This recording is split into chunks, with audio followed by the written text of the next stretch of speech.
I do think that there is interest from Kevin Durant there. Obviously, if the Sixers could find a way to get Kevin Durant, I think anyone would say that they would want to get Kevin Durant. It's a matter of what can they give up, what do they have at their disposal, and what is the market saying? Because if they say this is our best package, and then someone else comes in, well, I'll give you 6 first-round picks, this guy and that guy. There's only so much you can do, right? Mm-hmm. So I think right now I think the interest is on Kevin Durant's side is real, but it's a matter of how long can this thing go on without serious progress being made before the Sixers have a chance to really swoop in there and say, look, Tyrese Maxey, and whomever else is the best offer you're going to get. Sure. Do you think that's what it would take? Yeah, I mean, first the Nets would obviously ask for Tyrese Maxey, and then you need Tobias Harris to match the money, and then there would be other assets. I would, Ian Begley mentioned Matisse Thybulle, any remaining picks that you have left over.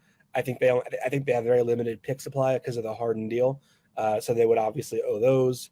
And then maybe there's some supporting cast. That's why I think it's right now a long shot that it happens.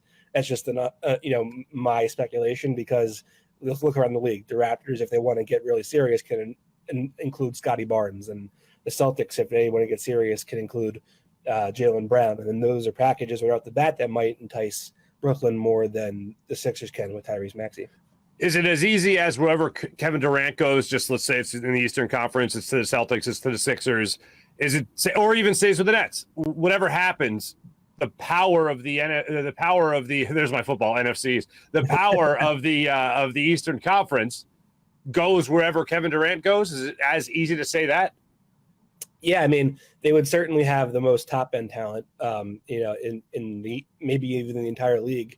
And I think their depth wouldn't be taking it would be obviously it'd be a hit, right? But it wouldn't be like we no longer have 3 guys off our bench that were supposed to be big depth pieces for us. Like, you still have PJ Tucker, you would still ostensibly have Daniel House, and you'd have Shake Milton, and you'd have Paul Reed, and you'd have other guys that you have on your bench, DeAnthony Melton.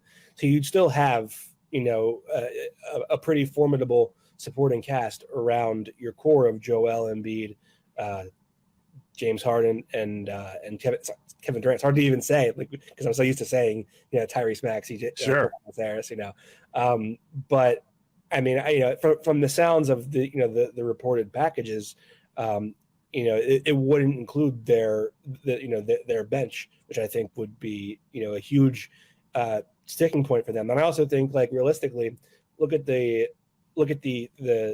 rest of the league. I think right now we're kind of getting ready to fade back into an era where it's less about having 6 stars and more about having 2 stars and then a really formidable reserve unit behind them.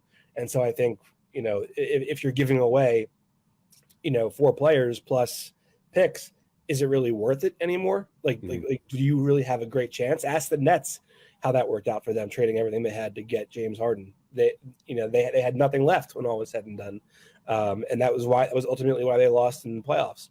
So I do think that there are merits to it. That it's just a matter of, I think, if the Sixers are going to have a chance, it's going to be about waiting out as long as you can, and trying to see, okay, this team is now no longer interested or out of the running. This happens, that happens. Alternatively, if Kevin Durant comes out and says, I want to play with the Sixers and only the Sixers, which I'm not saying is going to happen, but if that does happen, that lowers his trade value to literally everybody else. So that's when the Sixers take a pretty big jump forward. All right.